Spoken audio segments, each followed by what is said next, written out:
And now moving on. As Bengaluru's deadline for commercial establishments to comply with the new Kannada signage policy ended, the local civic body BBMP intensifies its enforcement efforts starting today.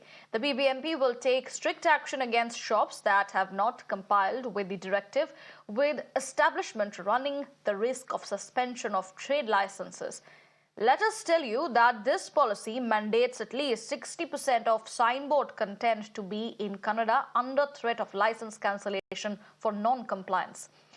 The move earlier saw protests by pro-Kannada activists who took to the streets until the civic body passed the order. My colleague Neha is joining us on the phone line to give us more details on this. Neha, Bengaluru's deadline for the commercial establishment to comply with the Kannada signage policy has ended, and the BBMP has in fact intensified its efforts starting today. What are we going to expect? Well, that's right. In fact, today marking the end of the deadline for all commercial establishments to, put up 60% of their signages in the local language of Kannada.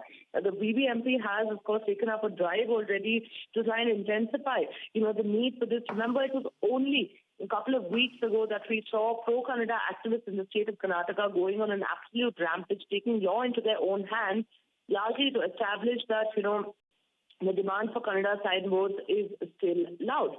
With that being said, just yesterday as well, we've heard from pro-Kannada activists there threatening to go on a stir again if the deadline is not complied with.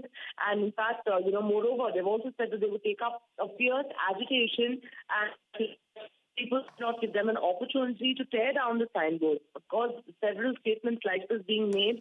As far as administration is concerned, it remains to be seen how they are going to tackle those who do not comply. Okay. Neha, appreciate you giving us those details on that story. We will be tracking the developments that come in. But now moving on, shifting focus.